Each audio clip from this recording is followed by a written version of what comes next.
पवित्र श्रीमद् भागवत गीता, पवित्र चारों वेद, पवित्र कुरान शरीफ, पवित्र बाइबल, पवित्र गुरु ग्रंथ साहिब, पवित्र कबीर साहिब की वाणी में छुपे हुए गूढ़ रहस्य अर्थात तत्व को जानने के लिए कृपया अवश्य सुनिए जगत गुरु तत्वदर्शी संत रामपाल जी महाराज के मंगल प्रवचन। अपनात्मा ये तत्व ज्ञान है, कोड वर्ड है, इनको समझना तत्वदर्शी संत बिना बिल्कुल असंभव था।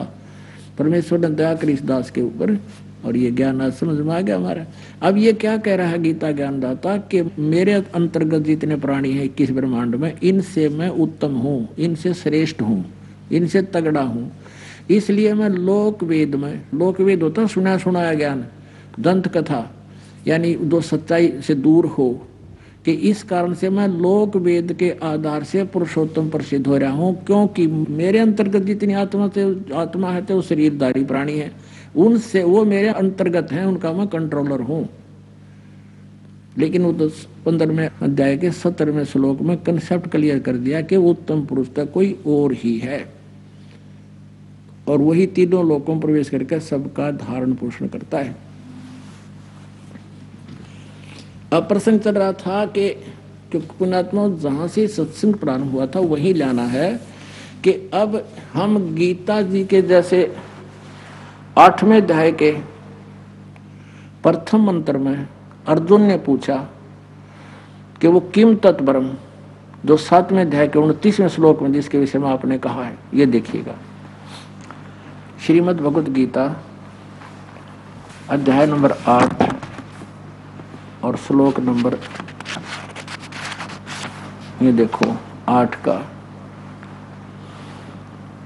अब ये 13 नंबर में क्या कह रहा है मंत्र में 8वें में, ओम इति एकाक्षरम ब्रह्म व्यवहारण माम अनुस्मरण ये प्रियाति तजंदेहम स याति परमाम गतिम। अब माम ब्रह्म, मुझ ब्रह्म का, ओम इति एकाक्षरम, ये ओम एक अक्षर है बस यही, और व्यवहारण माने उच्चारण करके, अनुसमन माने समन करता हुआ, ये प्रियाति तजंदेहम जो शरीर छोड़कर जाता, स याति परमाम गति। अंडरस्टूड है कि जो ओम नाम के जाप से जो गति मिलेगी वो परम गति इस ओम तो होगी और वो ब्रह्म लोक प्राप्ति है। अब 8वें अध्याय के 16वें श्लोक में देखिएगा कि हे अर्जुन, ब्रह्मलोक पर्यंत सब लोग पुनरावर्ती में हैं। इन्होंने यहाँ टिप्पणी की है स्टार से नीचे, अर्थात जिनको प्राप्त होकर पीछे संसार में आना पड़े ऐसे पुनरावर्ती कहते हैं। तो यहाँ ब्रह्मलोक में गए हुए प्राणी भी पुनरावर्ती में फिर आना पड़ेगा, तो पूर्ण मोक्ष नहीं वैसे। अब यहाँ इन्होंने अनुवाद गलत किया है कि कुंती पुत्र मुझको प्राप्त होकर पुनर्जन्म नहीं होता। अब यहाँ इसका मूल संस्कार देखो, अब्रह्म भुवनाथ लोका पुनरावर्तिन अर्जुन माम उपेत तु कौनते पुनर्जन्म न विदते। यहाँ इसने अगर ये हम इनके अनुसार कहें कि मुझे प्राप्त होकर पुनर्जन्म नहीं होता, गीता जी अध्याय नंबर 4 का श्लोक नंबर 5 और 9 गलत सिद्ध हो जाते हैं। ये देखिएगा अध्याय नंबर 4, ये 5 श्लोक है, ये अध्याय नंबर 4 का। हे परंतम अर्जुन, मेरे और तेरे बहुत से जन्म हो चुके हैं, तू नहीं जानता, उन सबको मैं जानता हूँ। 9वें में क्या कहा है कि मेरे जन्म और कर्म अलौकिक हैं, मेरे जन्म और कर्म अलौकिक हैं, दिव्य हैं। अब दूसरे अध्याय के 12वें श्लोक में कहा है, ये है अध्याय नंबर 2 का और श्लोक नंबर 12, न तो ऐसा ही है कि मैं किसी काल में नहीं था, अथवा तू नहीं था, अथवा राजा लोग नहीं थे, और न ही ऐसा है कि इससे आगे हम सब नहीं रहेंगे, यानी हम पहले भी थे, आगे भी जन्म होगा आपका हमारा। क्योंकि यहाँ फिर 17वें श्लोक में कहा है कि नाश रहित तो उसको जान, नाश रहित तो उसको जान जिससे संपूर्ण जगत दर्श वर्ग व्याप्त है, यानी जिसने सारे ब्रह्मांडों की रचना की है, इस अविनाशी का विनाश करने में कोई समर्थ नहीं है। यानी कोई और है गीता ज्ञानदाता से, वो अविनाशी है। अब यहाँ 4थे अध्याय के आपने पढ़ लिया बिल्कुल स्पष्ट कंसेप्ट क्लियर कर दिया कि मेरे और तेरे बहुत जन्म हो चुके हैं। ये चौथे जाएगा 5वां श्लोक। मेरे तेरे बहुत जन्म हो चुके हैं, तू नहीं जानता, मैं जानता हूं। और 9वें में भी ऐसा। फिर 10वें अध्याय का दूसरे श्लोक में इसने कहा कि अर्जुन, मेरे जन्म को ये नहीं जानते देवता लोग। अब देखो ये दूसरा, मेरी उत्पत्ति यानी जन्म को और यानी लीला से प्रकट होने को देवता लोग, न देवता लोग जानते हैं और न मैं ऋषि जानते हैं, क्योंकि मैं इन सब प्रकार से देवताओं का और मैं ऋषियों का आदि कारण हूँ। यानी ये देवता और मैं ऋषि मेरे से उत्पन्न हुए हैं, इसलिए ये मेरे जन्म को नहीं जानते, मेरी उत्पत्ति को नहीं जानते। इसी से इसका जन्म भी हुआ है तो ये दास बताएगा, क्योंकि पिता की उत्पत्ति को पुत्र संतान नहीं जानती, दादाजी बताता है। तो कबीर परमेश्वर हम सब के परम पिता, उन्होंने आके बताया है। तो अब जो कंसेप्ट ये जो क्लियर कर रहा है दास 8वें अध्याय का 16वां श्लोक, ये देखिए।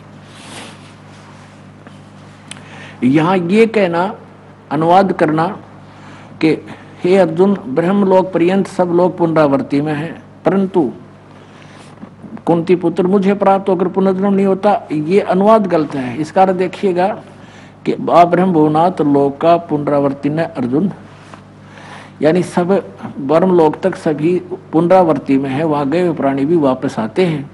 और जो ये नहीं जानते, न विदते माम उपेत, मुझे प्राप्त हुआ परंतु मेरे प्राप्त वालों का भी पुनर्जन्म कौनते पुनर्जन्म है, न विदते, जो नहीं जानते, जो ये बात नहीं जानते कि मुझे प्राप्त होकर भी वो ब्रह्मलोक में गए हुए प्राणी भी पुनरावृत्ति में है, ये नहीं जानते, तो मुझे प्राप्त होकर भी उनका पुनर्जन्म होता है। न विद माने जानना भी होता है, एक अक्षर का केवल एक करट्टा नहीं होता, ये कोड वर्ड, ये बहुत ही गहरे शब्द हैं।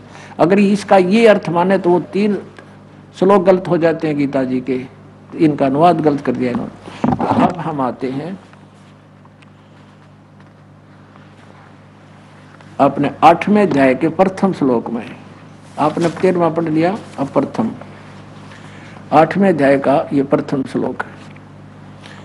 प्रथम श्लोक है, अर्जुन पूछता है किम तत्ब्रह्म, वह ब्रह्म क्या है, किम अध्यात्म, किम कर्म पुरुषोत्तम, अधिभूतम च किम प्रोक्तम, अधिदेवम किम उच्यते। अब यहाँ देखिएगा बिल्कुल साथ में ये 30 में 7वां अध्याय के 30 मंत्र हैं, ये यहाँ समाप्त हो जाता है। देखो ये बना रहे इसका रेल, हरि ओम तत्सत, हरि ओम तत्सत, ये गुम्मज फोड़नीय थे सारे।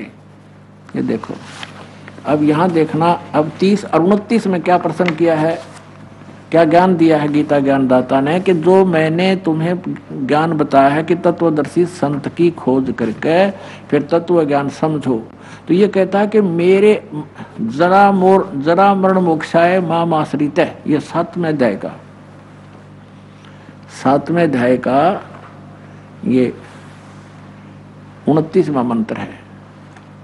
जरा मरण मोक्षाय माम आश्रित है, मेरे इस ज्ञान का आश्रय कर लेगा जो कि भी तत्वदर्शी संत की खोज कर लेगा, फिर वो जरा मरण मोक्षाय यतंती, ये जो मेरे ज्ञान के आश्रित होकर तत्वदर्शी संत को प्राप्त करके वो केवल जरा और मरण से मोक्ष माने छुटकारे का ही यतंती प्रयत्न करते हैं। और ते वो कौन करते हैं, ते ब्रह्म विदु तत्, ते ब्रह्म तत्व विदु, यानी उस तत्व ब्रह्म को विदु माने जानते हैं, कर्षण माने सारे दातम को, कर्म से अखिलम और सब कर्मों से परिचित है। जो मेरे शरण होकर जरा और मरण से छूटने के लिए प्रयत्न करते हैं, वे तत्व ब्रह्म, तत्व माने उस, ब्रह्म माने ब्रह्म को, यानी तत्व ब्रह्म को, तत्व ब्रह्म संपूर्ण जातम को तथा संपूर्ण कर्मों को जानते हैं। और जो पुरुष अधिभूतम, अधिदेव सहित तथा अधियज सहित सब का आत्मरूप मुझे अंत काल में जानते हैं, तो वो मुझे ही जानते हैं। कि जो उस परमात्मा तत्व ज्ञान समझ कर उसको समझ गए हैं, वो तो उसको समझ कर फिर छुटकारा चाहते हैं। और जो केवल सब कुछ मुझे मानते हैं, वो केवल मुझे ही जानते हैं। यानी वो गलत गाइड है। अब 8वें अध्याय साथ ही है ये। 8वें अध्याय के प्रथम मंत्र में अर्जुन ने पूछ लिया फिर किम तत्परम, वो तत्परम क्या है, इसका उत्तर दिया 8वें अध्याय के 3रे श्लोक में। 8वें अध्याय के 3रे श्लोक में कि वह परम अक्षर ब्रह्म है। अपनात्मा। अब 5वें श्लोक में कहा है कि जो 8वें अध्याय के 5वें श्लोक में कहा है कि जो पुरुष अंत काल में मुझको ही स्मरण करता हुआ शरीर त्याग कर जाता है वह मद भावम, ये मेरे साक्षात रूप को नहीं, मद भावम याति, मेरे भाव में वो को प्राप्त होता है, वो मेरे उसकी आस्था बनी रहती है, इसमें संशय नहीं है। अब 6 में तो ये कहा है कि ये एक नियम है कि जो व्यक्ति अंत समय में जिसका भी सेवन करता हुआ, 7वें में 6 में कुंती पुत्र अंत काल में जिस भी भाव को स्मरण करता हुआ शरीर का त्याग करता है तो उसको ही प्राप्त होता है, सदा उसी भाव से वो भावित रहता है। अब 7वें में कहा है कि इसलिए अर्जुन तू सब समय में निरंतर मेरा स्मरण कर और युद्ध भी कर, यानी मेरा स्मरण भी कर, युद्ध भी कर, और मुझे अर्पण किए हुए मन बुद्धि से हो निसंदेह तो मुझे ही प्राप्त होगा। अब 8वें में कमाल कर दिया, परमम पुरुषम दिव्यम याति पार्थ है अभ्यास योग युक्तेन चेतसा, यानी तत्वदर्शी संत से जो विद्वान पुरुष, जो पुण्यात्मा, जो समझदार व्यक्ति उसकी उस साधना करते हैं, ना अन्य गामिना, अन्य कहीं ना जाने वाले चित्त से, जो परमम पुरुषम दिव्यम यानी परम अक्षर ब्रह्म की साधना करते हैं वो उसी को प्राप्त करते हैं। यहाँ देखो अनुवादिनी का 8वें अध्याय का ये 8वां मंत्र, हे पार्थ यह नियम है परमेश्वर के ध्यान नहीं, अभ्यास योग युक्तेन, अभ्यास का अर्थ है उसके सिमरण करना, योग यानी भक्ति का, उस भक्ति सत भक्ति जो संत बताओगा उसका अभ्यास करता हुआ, योग से युक्त यानी उस साधना से लगा हुआ, दूसरी ओर न जाने वाले चित्त से यानी किसी और में आस्था नहीं रखे,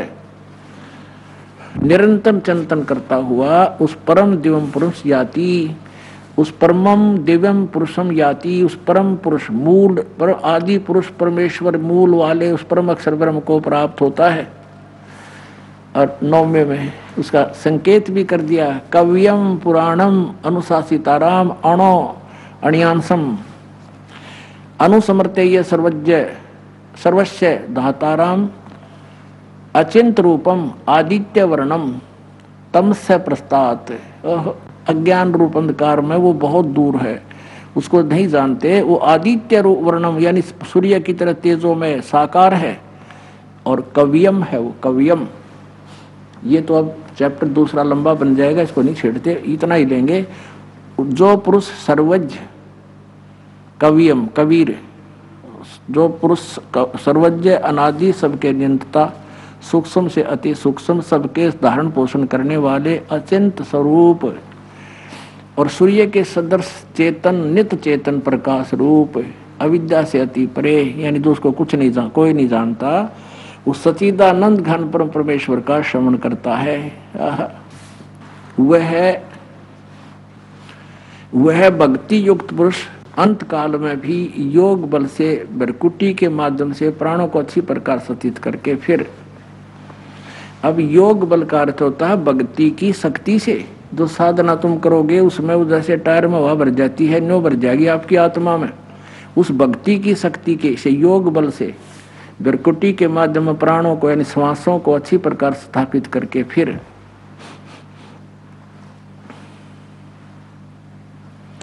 निश्चल मन से श्रवण करता हुआ उस दिव्य परम पुरुष को ही प्राप्त होता है, यानी परम अक्षर ब्रह्म को ही प्राप्त होता है। 3 श्लोकों में लगातार उस परम अक्षर ब्रह्म की जानकारी दी है। अपने आत्माओं, अब ये निष्कर्ष निकल रहा है, श्रीमद् भगवत गीता का सार आपके समक्ष आ रहा है। पहले गीता सार क्या बताया करते, अर्जुन तेरा क्या जाता है, तू क्या लेकर आया था, आत्मा तो अमर है, तू क्यों चिंता करता है, बता। ये सार था गीता जी का। गीता जी का तो ये सार है जो दास बता रहा है। वो तो मीठी गोली थी जो मुंह में दे देते दूसरे जाते भूल जाते, सब हुआ भाई। देखो अब आपको दिखाते हैं। अब गीता ज्ञान दाता कह रहा है कि अर्जुन तू सर्व भाव से उस परमेश्वर की शरण में जा। ये देखिए वैसे 18वें अध्याय के और भी बहुत से प्रमाण है, 47 में भी यही प्रमाण है और इस 61 में भी यही संकेत है कि अर्जुन शरीर रूप यंत्र में आरूढ़ संपूर्ण प्राणियों को अंतर्यामी परमेश्वर अपनी माया से कर्मानुसार भ्रमण कराता हुआ सब प्राणियों के हृदय में स्थित है। अब इसी से देख कोई और परमात्मा है, अंतर्यामी कोई और परमात्मा है। अब 62 में कहा कि अर्जुन तो सर्व भाव से उस परमेश्वर की शरण में जा जिसके बारे में मैं अब कह रहा हूं, यानी 61 में जो कहा है और जो पहले बता चुका हूं, परम अक्षर ब्रह्म, उसकी उस परमेश्वर की शरण में जा। उसकी कृपा से ही तू, उस परमात्मा की कृपा से ही तू, 2 बार लिखा है, उस परमेश्वर की शरण में जा, उस परमात्मा की कृपा से ही तू परम शांति को और सनातन परम धाम को प्राप्त होगा। ये तो अपने इसने बता दिया गीता ज्ञानदाता ने। अब 63वें श्लोक में आइएगा, अध्याय नंबर 18 का और श्लोक नंबर 63।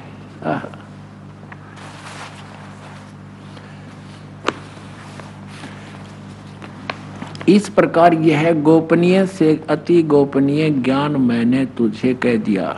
गोपनीय से भी अति गोपनीय, गुहात गुहातरम कति, यानी गीता का ज्ञान बता दिया तेरे ताई, तुझे कह दिया। अब तू इस रहस्य युक्त ज्ञान को पूर्णतः भली भांति विचार ले कर, जैसा चाहता है वैसा कर। अब देखो 64 में फिर कहा, ओहो सर्वगुहतम, सभी से गुप्त, संपूर्ण गोपनीयों से भी अति गोपनीय मेरे रहस्य युक्त वचन को फिर सुन। तू मेरा अति से प्रिय है। इन इष्ट का अर्थ कर दिया प्रिय। अब यहां देखो फिर, सर्वगुहतम भूय शरणु में परम वचः है। अब फिर सुन मेरे, और इससे कति सब तो गुप्त वचन बताता हूं। इष्ट में ऐसी दृढ़मिति तत्वक्षामि ते हितम। इष्ट माने मेरा पूज्य देव है, असी माने है, दृढ़ माने कति नो डाउट, इति माने यही जो मैं पहले बता चुका हूं आपको 62वें श्लोक में। वो मेरा इष्ट देव है और ये तेरे हित में कहता हूं। तेरी समझ में आ जाता उसकी ट्राई कर ले, पर मैं ना जा बता सकता उसके बारे में है। अरे इन्होंने इष्ट कार्य कर दिया प्रिय। जब ये गुप्त से गुप्त यू पहले बता दिया, यू बताना था तो मेरा प्रिय है, क्या बताओगा वेद बता, और कौन से बताएगा। अब इससे बता दिया कि ये बता दिया कि गोपनीय से गोपनीय, गुप्त से गुप्त, ये कहता सबसे गुप्त। और बताऊं एक सबसे गुप्त, ये मेरा इष्ट देव है। इष्ट ऐसी वेदरडम। अब यहाँ 65 में मैं कहता 18वें अध्याय के में,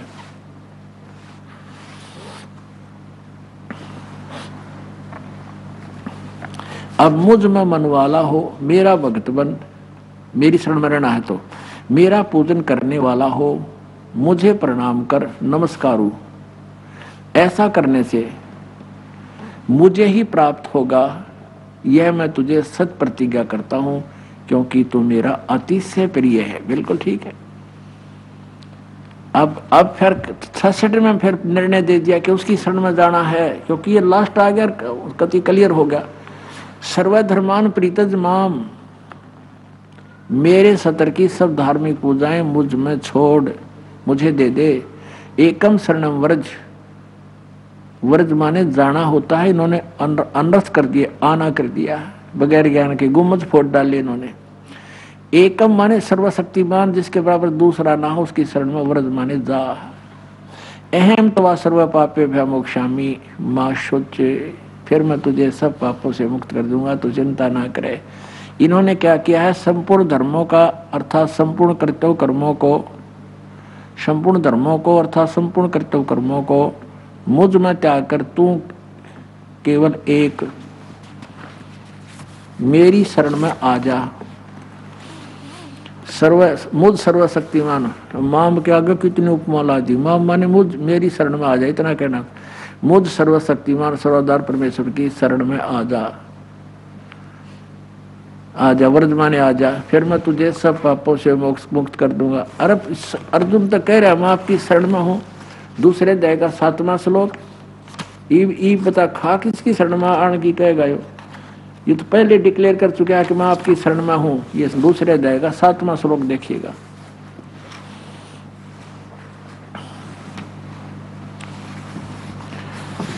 कार्यता रूप दोष से अपहत हुए स्वभाव वाला धर्म के विषय में महोचित हुआ मैं आपसे पूछता हूँ, जो साधन निश्चय कल्याणकारक हो वह मेरे लिए कहिए, क्योंकि मैं आपका शिष्य हूँ, इसलिए आपके शरण हुए मुझको शिक्षा दीजिए। मैं तो आपकी शरण हूँ, मैं आपका शिष्य भी हूँ और आपकी शरण हूँ मैं पहले से। ईब के मेरी शरण में आ जा तू। अपने आत्माओं, अब इन्होंने वर्ज माने जाना कर दिया, क्योंकि ये तत्व ज्ञान से अपरिचित थे। इन्होंने गुम्बज फोड़ दिए। वस्तु कहाँ खोजे कहाँ किस विद लागे हाथ, एक पलक में पाइए बेदी ले ले साथ। बोलो सतगुरुदेव की जय। परम पिता परमात्मा पूर्ण ब्रह्म परमेश्वर कबीर साहिब कबीर देव जी की असीम कृपा से आप जी सत्संग सुनने के लिए उपस्थित हुए। परमात्मा पूर्ण ब्रह्म जो सर्व ब्रह्मांडों के रचनहार हैं वो कबीर साहिब हैं, कबीर देव जी हैं। ये कौन से कबीर जी हैं? जो कलयुग के अंदर विक्रमी संवत 1455 सन 1398 ज्येष्ठ सुदी पूर्णमासी को सतलोक से चलकर अपने सनातन परम धाम से, उस मुक्ति धाम से चलकर यहाँ काल के लोक में पृथ्वी लोक पर आए और एक लहर तारा नामक तालाब के अंदर विकसित कमल के फूल पर वो परमात्मा एक शिशु रूप धारण करके विराजमान हुए। एक छोटे बालक का रूप धारण करके वहां पर कमल के फूल पर विराजमान हो गए। वहां से एक निसंतान दंपति, जुलाहा दंपति नीरू और नीमा, जो सुबह सुबह स्नान करने के लिए गए थे, परमात्मा को वहां पाकर के बड़े खुश हुए, अपने घर ले गए।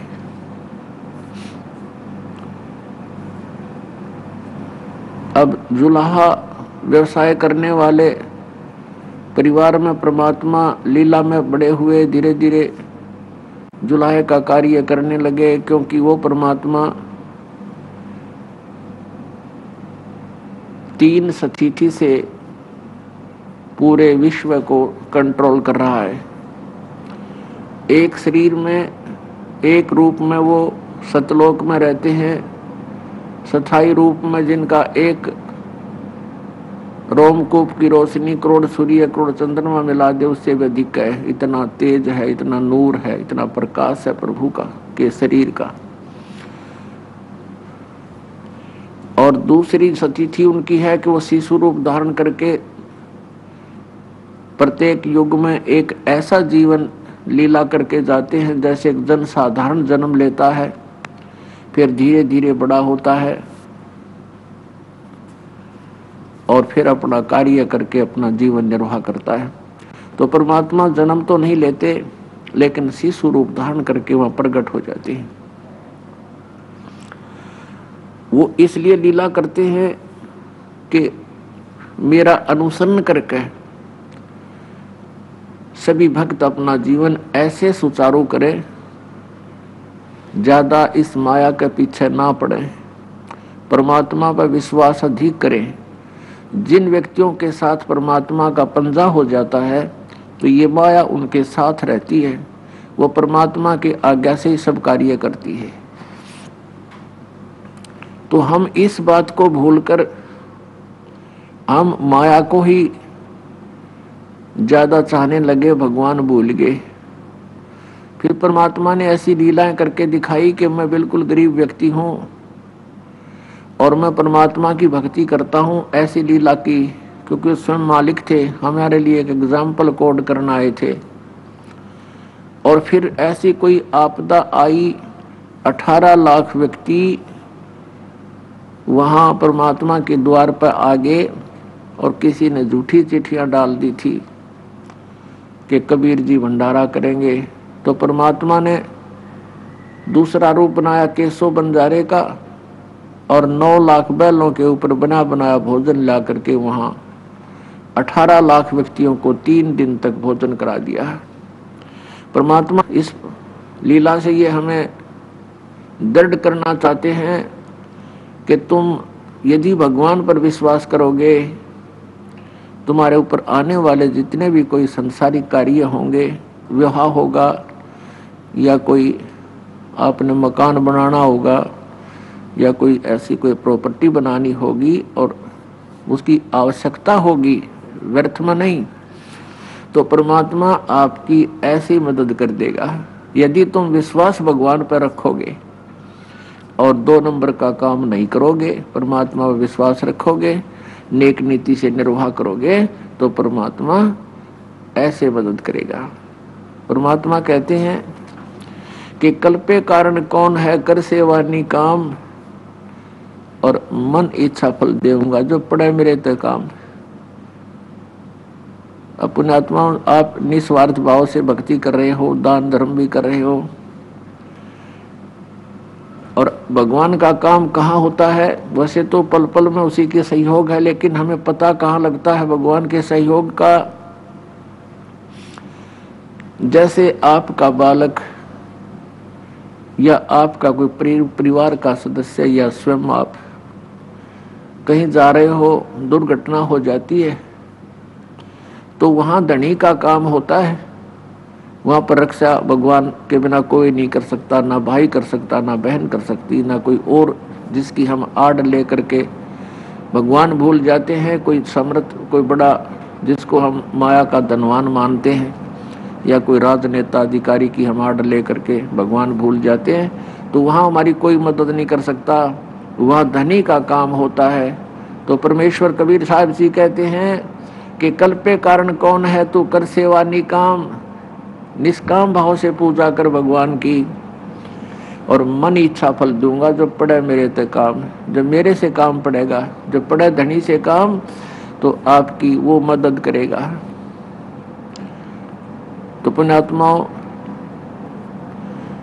ये वो परमात्मा 3 सतिथि से अपनी लीला करते हैं शरीर में। अब दूसरी सतिथि है उनकी कि वो एक शिशु रूप धारण करके प्रकट होते हैं, अच्छी आत्माओं को मिलते हैं। नीरू और नीमा बहुत नेक आत्मा थे, निस्वार्थी थे, केवल अपना रोजी रोटी ही तक अपना धंधा करते थे, बाकी का पैसा धर्म पुण्य में लगा देते थे। जुलाहे का जो कार्य करके जो बुनाई का पैसा मजदूरी आती थी, उसको जितना आवश्यक था दोनों को उतना रख लेते थे, बाकी का धर्म भंडारा कर देते थे। तो ऐसी नेक आत्माओं को परमात्मा मिलते हैं और उनको आगे भक्ति के लिए अग्रसर करते हैं, दृढ़ करते हैं। और उनका मूल उद्देश्य ऐसे आने का क्या होता है कि अपने तत्व ज्ञान को, जो पूरे विश्व में समाप्त हो चुका होता है, यथार्थ ज्ञान को पुनः स्थापित करते हैं, पुनः प्रदान करते हैं, और एक तत्वदर्शी संत की भूमिका वो परमात्मा स्वयं ही करते हैं। तो उस परमात्मा की तीसरी सतिथि उनकी क्या है? जैसे ऋग्वेद मंडल नंबर 9 और सूक्त नंबर 1 के मंत्र नंबर 8 और 9 में कहा कि इसमें कहा है कि परमात्मा 3 प्रकार के मधुर यानी सुंदर शरीर, सुखमय शरीर या दूसरों को सुख देने के लिए 3 प्रकार से शरीर में लीला करता है।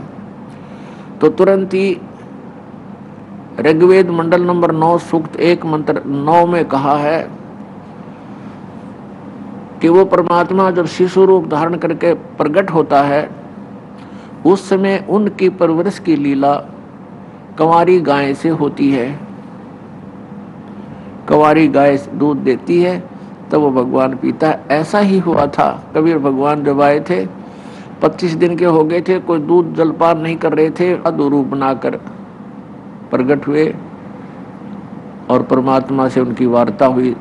जब 25 दिन के बालक से 25 दिन का बालक बोल रहा है, नीरू नीमा अचंभित हो रहे हैं। तो कहने का भाव यह है कि तब परमेश्वर ने कहा था शिव भगवान से, शिव जी से, कि आप इनसे कहो कि कुंवारी गाय लावे और वो आप उसके ऊपर अपना आशीर्वाद भरा हाथ रख देना, वह दूध दिया करेगी, तब दूध पीऊंगा। तो ऐसा ही हुआ था। ऐसा ही वेद प्रमाण देते हैं, ऐसे परमात्मा की लीला बताते। तो ये परमात्मा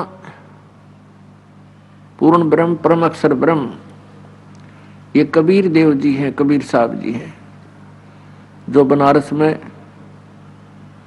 एक जुलाहे की भूमिका करके 120 वर्ष तक रहे। सह शरीर आए थे, सह शरीर चले गए थे।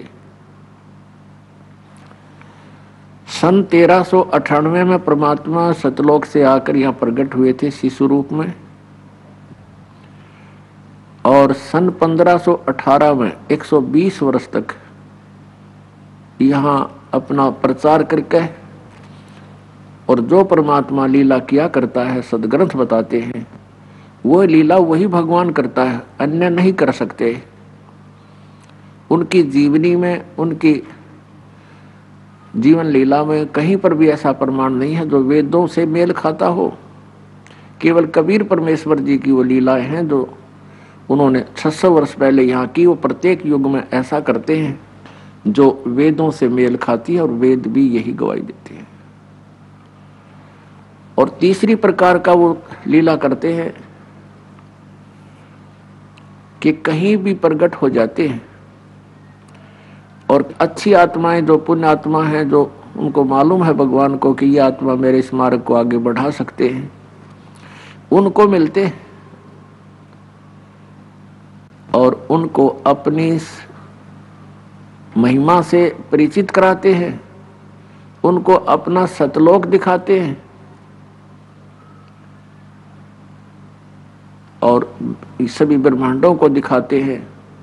श्री ब्रह्मा जी का लोक, श्री विष्णु जी का लोक, श्री शिव जी का लोक, श्री देवी का लोक, ब्रह्मलोक, इंद्र का लोक, और सब ब्रह्मांडों की सतीथि से परिचित करा करके उन पुण्यात्माओं को फिर सचखंड ले जाते हैं, सतलोक में, जहाँ परमात्मा तीसरे मुक्ति धाम में रहते हैं।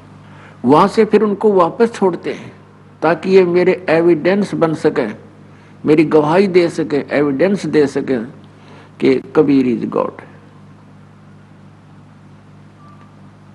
उनमें से वो किन किन को मिले थे, जैसा कि आप पहले सत्संगों में सुन रहे थे, श्रीमद् भगवत गीता अध्याय नंबर 8 के मंत्र 1 में अर्जुन ने पूछा कि प्रभु आपने गीता अध्याय नंबर 7 के श्लोक नंबर 29 में 29 में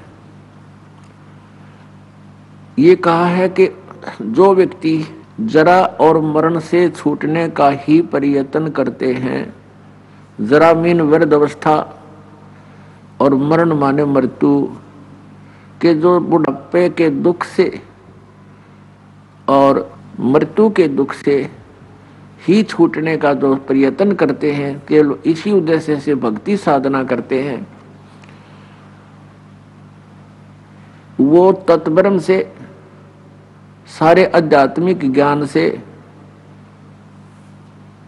और सभी कर्मों से परिचित हो जाते हैं। तो अर्जुन ने 8वें अध्याय के प्रथम मंत्र में पूछा कि किम तत्ब्रह्म और किम अध्यात्म और किम कर्म पुरुषोत्तम। तो वो तत्ब्रह्म क्या है, कौन है, जिसकी जानकारी होने पर और सारे अध्यात्म के जानकारी होने पर वो प्राणी केवल जरा और मन से ही छूटने के लिए साधना करता है, प्रयत्न करता है, यहाँ की किसी वस्तु की डिमांड नहीं करता। गीता ज्ञानदाता कहता है 8वें अध्याय के 3 श्लोक में उत्तर दिया है कि वो परम अक्षर ब्रह्म है।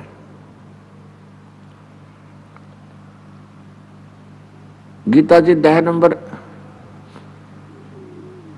4 के श्लोक नंबर 32 में बताया है कि सच्चिदानंद घन ब्रह्म की वाणी में आध्यात्मिक तत्व ज्ञान की जानकारी बहुत विस्तार से कही गई है।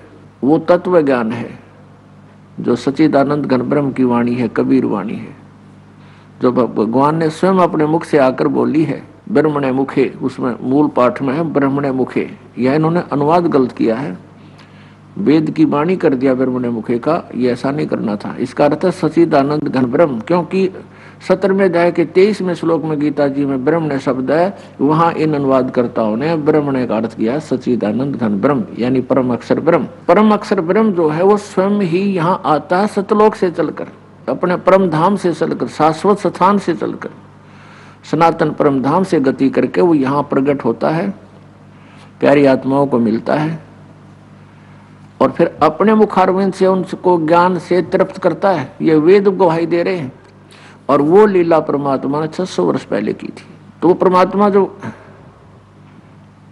अपनी सच्चिदानंद घन ब्रह्म की वाणी में वो अपना यथार्थ ज्ञान देते हैं, ये वेद बता रहे। तो 4 अध्याय के 34वें श्लोक में कहा कि अर्जुन, उस ज्ञान को तू तत्वदर्शी संतों से जाकर समझ और उनको दंडवत प्रणाम करने से, कपट छोड़कर उनकी नम्रता पूर्वक प्रसन्न करने से वो तत्वदर्शी संत तुझे उस परमात्म तत्व का ज्ञान कराओगे। किसका? उस परम अक्षर ब्रह्म का। 15वें अध्याय के 1 से लेकर 4 में तत्वदर्शी संत की पहचान भी बताई है और उसके बाद ये बताया है कि तत्वदर्शी संत की प्राप्ति के पश्चात परमेश्वर के उस परम पद की खोज करनी चाहिए, जहां जाने के बाद साधक फिर लौटकर कभी संसार में नहीं आते हैं। 15वें अध्याय के 16 और 17 में 3 पुरुषों के बारे में, भगवानों के बारे में जानकारी है, सरपुरुष और अक्षर पुरुष। सरपुरुष ये 21 ब्रह्मांड का स्वामी है, अक्षर पुरुष ये 7 संग ब्रह्मांड का प्रभु है। ये दोनों नासवान हैं और इनके अंतर्गत जितने प्राणी हैं वो भी नासवान है, केवल जीव आत्मा सभी की अमर है। 15वें अध्याय के 17वें श्लोक में गीता जी में कहा कि उत्तम पुरुष तो अन्य है, परमात्मा इति उदाहरते, ये लोग तरणमावी से विवर्ती अवैश्वर है, कि वो इन दोनों से अन्य है जो पुरुषोत्तम है, सबसे उत्तम परमात्मा, सर्वश्रेष्ठ भगवान परम अक्षर ब्रह्म, और वही तीनों लोकों में प्रवेश करके जैसे संसार रूपी वृक्ष के जड़ जो है उससे सबको लाभ होता है, सब पूरे तने को, पूरे वृक्ष को वहीं से आहार होता है, तैसे पूर्ण परमात्मा कबीर देव परम अक्षर ब्रह्म वो सबका पालक है, सबका उत्पत्ति करता है, वो हम सबका पिता है। अब गीता जी अध्याय नंबर 4 के श्लोक नंबर 5 और 9 में, अध्याय नंबर 2 के श्लोक नंबर 12 में, गीता अध्याय नंबर 10 के श्लोक नंबर 2 में गीता ज्ञानदाता कहता है, मेरे और तेरे बहुत जन्म हो चुके, तू नहीं जानता, मैं जानता हूं, मेरे जन्म और कर्म दिव्य हैं।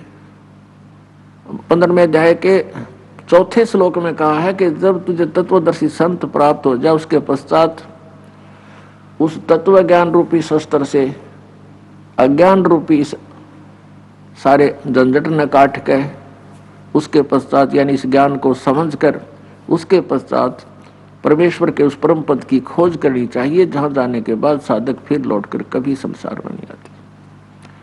18वें अध्याय के 62वें श्लोक में फिर कहा है कि अर्जुन, तू सर्वभाव से उस परमेश्वर की शरण में जा और उसी परमात्मा की कृपा से तू परम शांति को और सनातन परम धाम को प्राप्त होगा। अपने आत्माओं, अब वो परमात्मा परम अक्षर ब्रह्म कौन है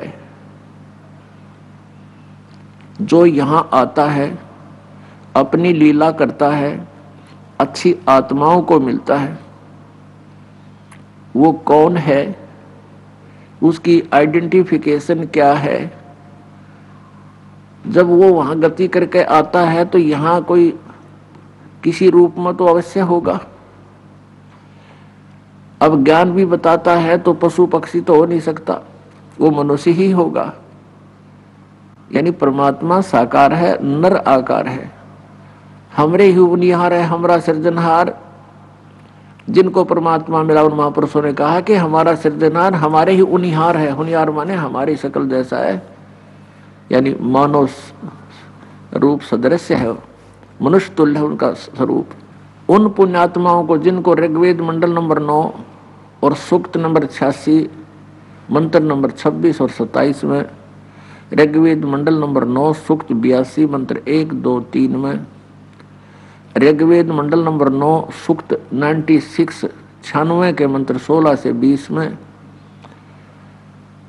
और भी ऋग्वेद मंडल नंबर 9 सूक्त नंबर 1 मंत्र 8, 9 में, ऋग्वेद मंडल नंबर 9 सूक्त 20 मंत्र 1 में, और भी अनेकों स्थानों पर यह कहा गया है कि वो परमात्मा कबीर देव गति करके बिजली जैसी तीव्रता से, जैसे आकाशीय बिजली गिरती है एकदम सेकंडों में, तो ऐसे इस गति से वो परमात्मा सनातन परम धाम से सचखंड से चलकर गति करके आता है। या अच्छी आत्मा को, जो दृढ़ भक्त होते हैं, उनको मिलता है, उनको ज्ञान देता है। आपको बताया कि 3 सतिथि हैं भगवान की, तो एक रूप में सतलोक में रहते हैं सचखंड में, और दूसरे डबल रोल में वो एक शिशु रूप धारण करके लीला करते हैं। तब नीरू और नीमा को बनारस में प्राप्त हुए कलयुग में, वो अच्छी आत्मा को। आदरणीय धर्मदास साहिब जी को मथुरा में वो आए हुए थे, साधना करने के उद्देश्य से परमात्मा की खोज कर रहे थे। हिंदू धर्म में जन्म था उनका, पुण्यात्मा थे, बहुत पैसे वाले धनी थे, और फिर भी मालिक की चाह न्यारी थी, तो बहुत पुण्यकर्मी प्राणी थे, दृढ़ भक्त थे, अटल थे अपने उस गलत ज्ञान पर। फिर परमात्मा उनसे आकर मिले, उनको समझाया था।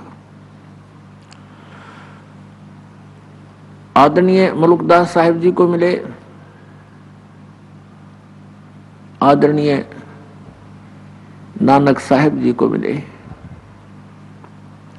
आदरणीय दादू साहिब जी को मिले, आदरणीय गरीबदास साहिब जी हरियाणा के अंदर, गांव छुडानी, जिला दद्दर, हरियाणा के अंदर।